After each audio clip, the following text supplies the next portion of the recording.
ప్రభువైన యేసుక్రీస్తు నామములో మీకు అందరికీ శుభములు, వందనాలు తెలియజేస్తున్నాను. యేసుక్రీస్తు ప్రభువారు 2025 సంవత్సరాల క్రితం ఆయన భూలోకంలో జీవించినటువంటి సమయంలో ఆయన పేతురు, యోహాను, యాకోబు అను వారిని ఎత్తైన కొండ మీదకి తీసుకుని వచ్చి వారి ఎదుట ఆయన రూపాంతరం పొందినప్పుడు దేవుడు ఏ స్థలములోనైతే మోషే ప్రవేశించలేకపోయాడో వాగ్దాన భూమిలోకి, దానిలో ప్రవేశించే అవకాశాన్ని దేవుడు ఆత్మీయంగా దయచేశాడు.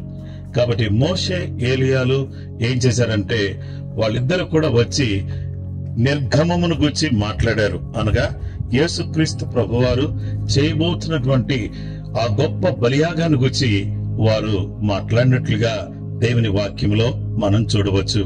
ఇదే స్థలంలో నిలబడి ఈ యొక్క వీడియో రికార్డ్ చేయడానికి దేవుడు తన కృప అనుగ్రహిస్తూ ఉన్నాడు.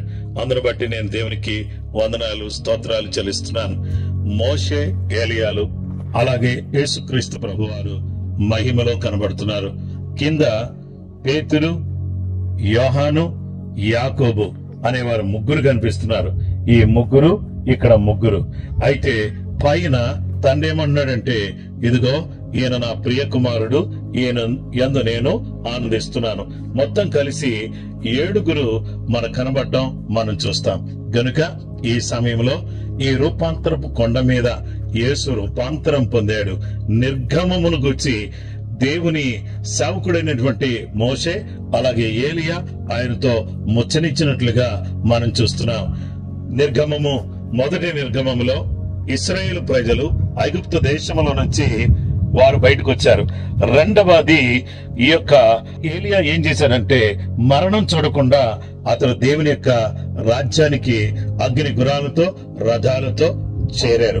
అలాగే ఈ భూలోకంలో ఉన్నటువంటి ప్రతి ప్రజ కూడా యేసు రక్తములో కడగబడ్డాన్ని బట్టి ఆయన చేయబోయే బలియాగం ద్వారా అందరూ కూడా పరలోక రాజ్యానికి వారసులవ్వాలి అనే సదుద్దేశంతో యేసు ఇక్కడ రూపాంతరం చెందడం, తండ్రి అయిన దేవుడు ఈయన నా ప్రియ కుమారుడు, నా చిత్తాన్ని నెరవేర్చేవాడు, నా ఆలోచన సఫలం చేసే కుమారుడు అని చెప్పడం మనం చూస్తున్నాం. ఈ స్థలంలో నుంచి మీతో మాట్లాడడానికి దేవుడిచ్చిన కృపను బట్టి నేను దేవునికి వందనాలు తెలియజేస్తూ, ఈ సమయంలో ఈ కొండ మీదకి యేసు ప్రభువు రూపాంతరం చెందడం మాత్రమే కాకుండా సజీవయాగంగా మన దేహాలను దేవునికి సమర్పించుకుని మనం కూడా మారు మనసు పొంది నూతనమైన రూపాంతరపు అనుభవంలోకి మనం రావాలని దేవుడు తన యొక్క వాక్యం ద్వారా మనతో మాట్లాడుచున్నాడు.